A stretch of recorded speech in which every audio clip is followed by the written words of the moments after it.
Bonjour et bienvenue à la consulte. Je suis Justine Orion, sexologue et thérapeute de couple. Je suis très heureuse de vous retrouver pour ce nouvel épisode. Aujourd'hui, nous allons retrouver Sabine, 33 ans, avec qui nous allons aborder le poids de la famille. Bonjour Sabine. Bonjour.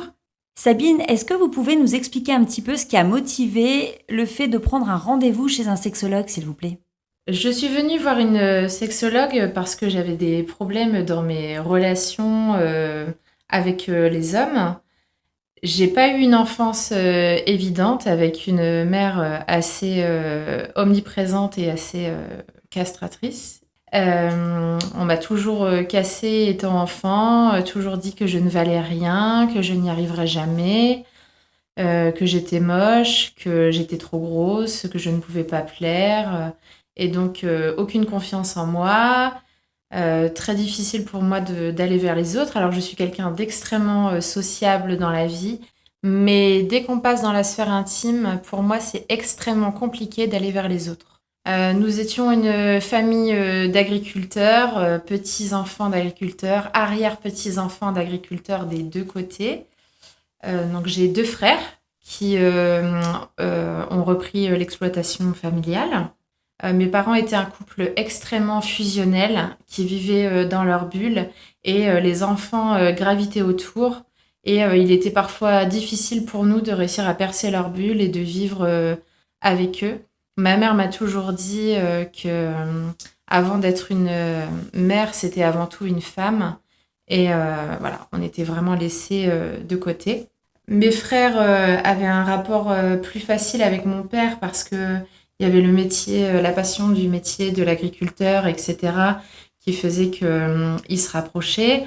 Moi, pour le coup, mon père ne m'adressait absolument pas la parole. C'était pas quelqu'un de bavard, mais c'est vraiment quelqu'un avec qui j'ai eu beaucoup de mal à développer une relation.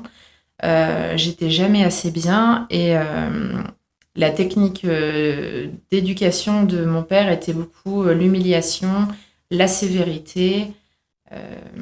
On devait filer droit, etc. Ma mère était quelqu'un d'extrêmement colérique, d'extrêmement impulsif, qu'il fallait tout le temps canaliser. Et moi, mon rôle en tant que petite fille, donc bien sûr, j'étais la petite dernière avec deux frères au-dessus de moi. Et mon rôle en tant que petite fille, c'était d'anticiper la moindre de ses réactions, le moindre de ses désirs pour faire en sorte que les colères n'éclatent pas et qu'il y ait un certain apaisement au niveau du climat familial. Malheureusement, l'anticipation n'était jamais assez. Au niveau des colères, tout de suite, elle montait dans les tours. Vous êtes des bons à rien. De toute façon, c'est à cause de vous que j'ai arrêté de travailler, j'ai raté ma vie. J'aurais jamais dû me marier. Qu'est-ce que j'ai fait pour mériter des gosses pareils? C'est n'importe quoi. Ma mère se plaignait toujours de la maison dans laquelle on vivait en disant que c'était un taudis, etc. Alors qu'elle avait tout pour être heureuse et que mon père était prêt à tout lui donner. Il a contrebalancé parce que c'était quelqu'un d'assez calme, d'assez posé et d'assez maîtrisé. Mais là où ils se rejoignaient, c'était vraiment dans la sévérité de l'éducation. Mes parents vivaient vraiment dans leur bulle. C'était un couple extrêmement fusionnel. Ils étaient vraiment en harmonie. Je me souviens quand on était petits, moi ça m'exaspérait parce que j'allais demander quelque chose à mon père, il disait non. J'allais demander quelque chose à ma mère, il disait non, alors qu'ils n'avaient pas eu le temps de se parler. Ils savaient rien faire l'un sans l'autre. C'était vraiment un couple extrêmement fusionnel, très amoureux et qui s'était trouvé. C'était vraiment un mariage d'amour et pas un mariage de raison. Mon père avait deux principes éducatifs très forts qui nous ont suivis tout au long de notre enfance et qui nous a martelés. C'était les enfants, c'est comme les chiens, ça se dresse. Et on met quelques années pour apprendre à parler et toute une vie pour apprendre à se taire. J'étais un enfant assez bavard, assez rêveur, très très sociable. Et ça a toujours exaspéré mon père que je parle trop, car ça allait totalement à l'encontre de ses principes éducatifs. Et il m'a toujours aussi un peu mis à l'écart par rapport à ça, comme si il ne me comprenait pas et que je ne rentrais pas dans les cases qu'il avait fixées au niveau de son éducation. Ma mère a voulu me faire des régimes dès l'âge de 12 ans parce que j'étais trop grosse pour elle. Aller faire du shopping, c'était un calvaire parce que j'étais jamais assez bien, jamais assez belle, jamais assez féminine. Moi, j'étais un enfant assez garçon me manquait qui en plus avait beaucoup d'autres préoccupations que ça. Et comme je savais que de toute façon, j'allais jamais réussir à la contenter, c'est vrai que c'était un moment extrêmement compliqué et douloureux qui fait qu'aujourd'hui, je ne prends absolument pas plaisir à m'habiller et je n'ai absolument aucun amour pour ma personne et un grand dégoût par rapport à mon corps. À l'âge adulte, ça a été extrêmement compliqué pour moi dans mon rapport aux hommes, avec le poids de l'éducation, avec tout le poids de cette enfance.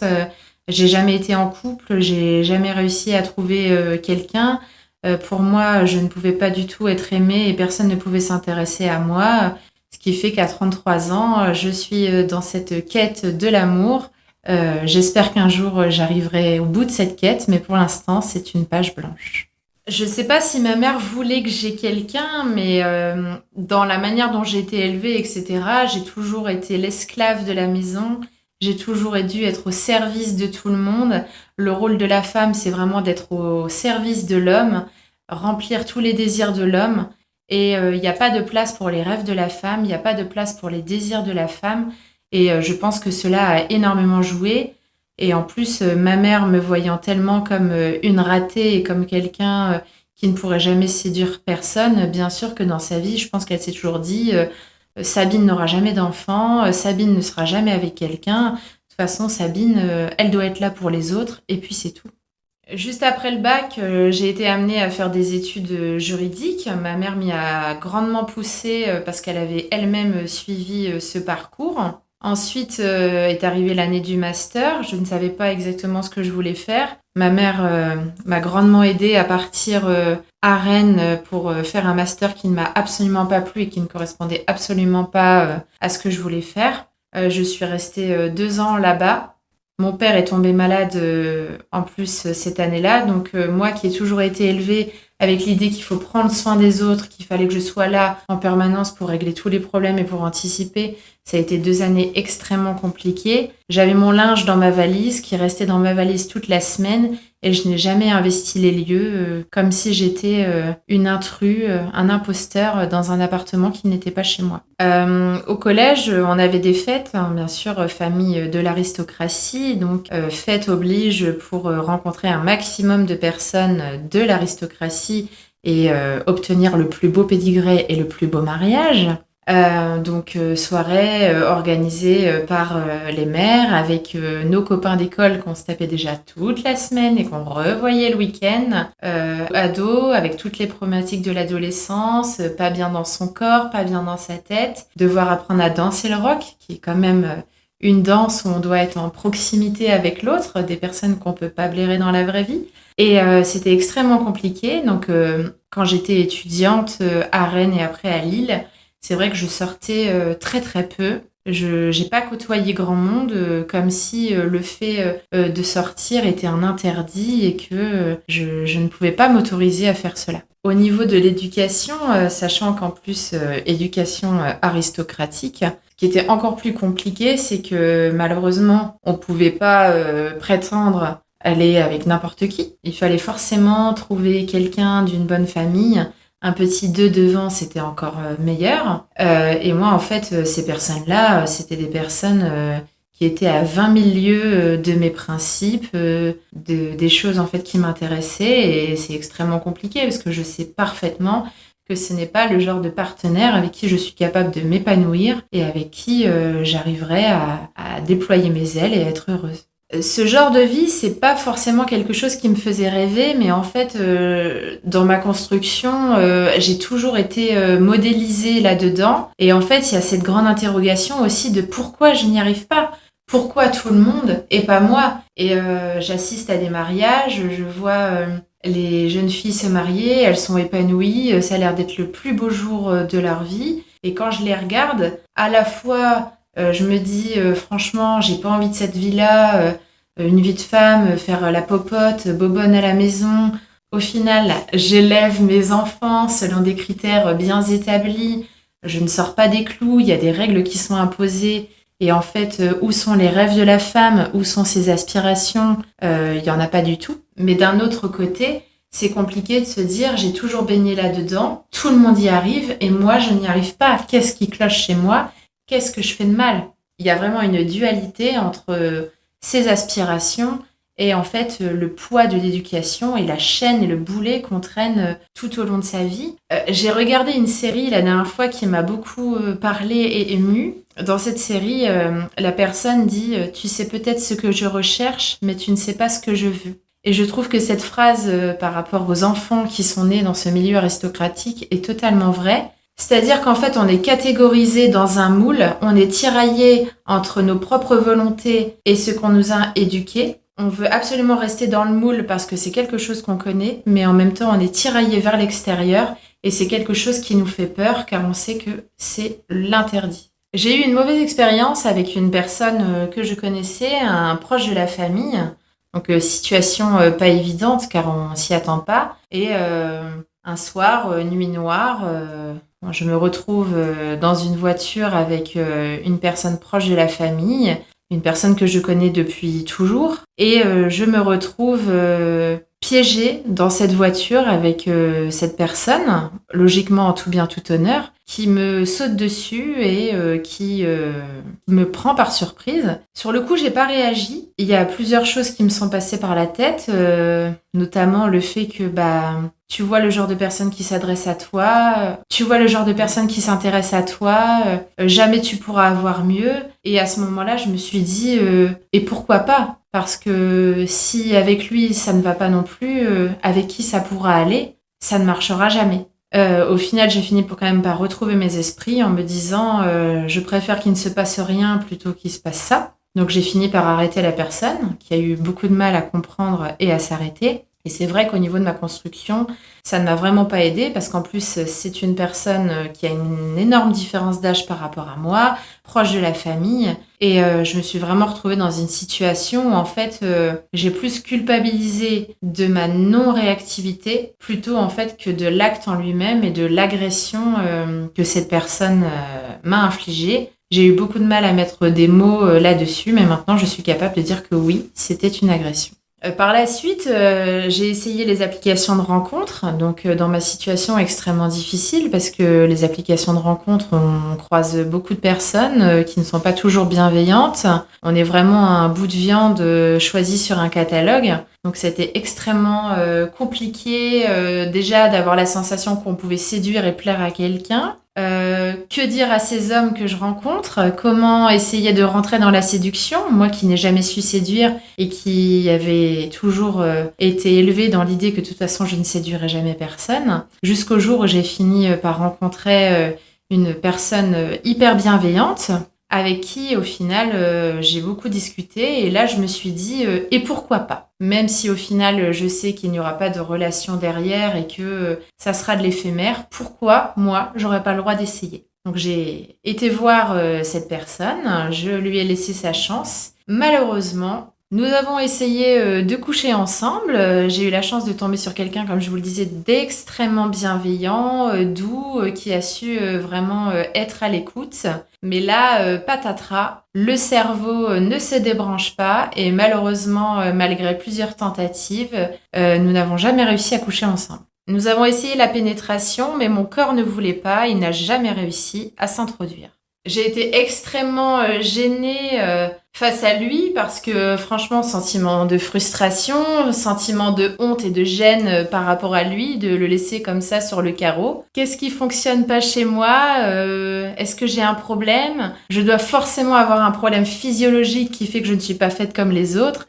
Ce n'est pas possible. Qu'est-ce que je peux faire? Et toutes ces questions m'ont amené à discuter avec mes amis en disant écoutez, donnez-moi des conseils, des tips, je suis perdue.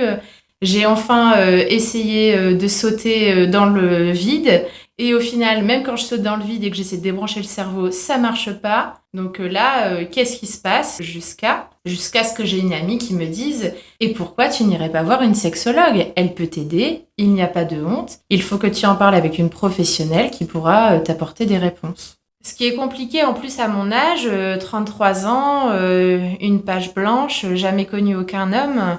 Quand on est sur les réseaux ou même qu'on pourrait rencontrer quelqu'un dans un bar, etc.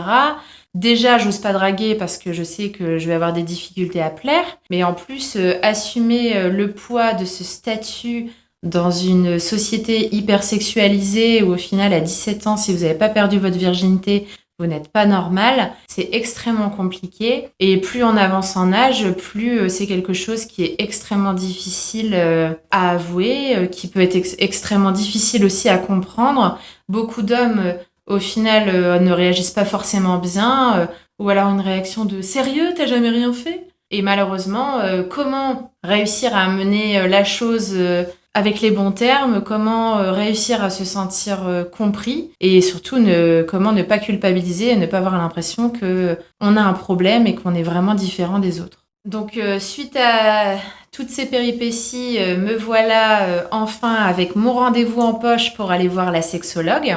Comment j'ai trouvé le nom de la sexologue? Tout simplement sur Internet, en tapant sexologue. Je suis allée voir le site Internet d'une professionnelle qui était super. Avant le rendez-vous, j'étais pas spécialement stressée, mais plutôt très intriguée de me dire comment ça va se passer, de quoi on va parler, dans quel bourbier je me suis fourrée, parce que c'est pas évident de parler de soi, de parler d'un sujet aussi tabou, même si, encore une fois, la société est hyper sexualisée. Quand il faut parler de sexe, là, il n'y a plus personne. Et au final, ça s'est absolument pas passé comme je l'avais prévu, parce que au final, on parle beaucoup psychologie et très peu de sexe, parce que c'est vraiment pas le cœur, en fait, du problème. Et je me suis vite aperçue en discutant avec cette professionnelle qui m'a donné un peu les clés de ma vie, qu'au final, tout remonte à l'enfance, parfois également des problèmes qui se sont passés dans les générations précédentes, et que tous ces éléments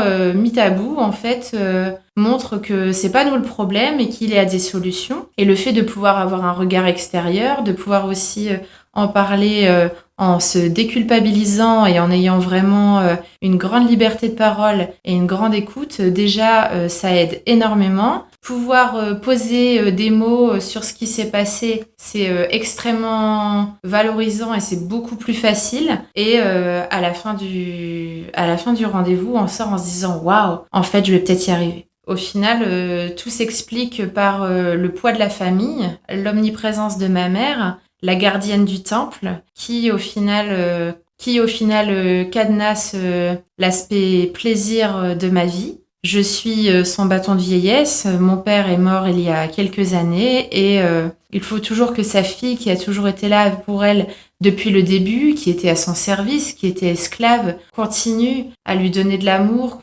doit rester auprès d'elle, doit s'assurer qu'elle aille bien et surtout ne jamais disparaître, donc ne pas faire sa vie. Contrairement à ce qu'on peut croire et aux clichés que je pouvais avoir par rapport au sexologue, les exercices qu'elle m'a donnés ont été extrêmement surprenants parce que, en fait, j'ai dû écrire une lettre à Sabine à 40 ans. J'ai dû également préciser, selon moi, c'est quoi une femme, c'est quoi l'homme idéal, c'est quoi la femme idéale. Et c'était pas évident parce que, avec mon éducation, encore une fois, et ma vision actuelle des choses, c'est quoi une femme? Et encore une fois, une femme, c'est quoi? C'est une personne soumise qui doit plaire à son mari et qui, au final, doit être là pour les autres et totalement s'oublier. Mais depuis ma première consultation, le temps est passé et j'ai enfin pu prendre conscience que non, une femme, c'est avant tout une femme qui s'assume, qui doit prendre du temps pour elle et surtout s'écouter pour, au final, assouvir ses désirs. Merci Sabine. Il sera important avec Sabine de travailler sur la représentation de la famille, la place de la femme et bien évidemment la place du plaisir au sens large. Parce que c'est vrai que lorsque l'on va voir un sexologue, on parle toujours de plaisir sexuel, mais finalement la sexualité, souvent, il est question de s'autoriser à être dans le plaisir, de sauter à pieds joints dans la vraie vie. Si vous aussi vous avez une histoire à partager, n'hésitez pas à me contacter sur Instagram, la consulte. Au revoir!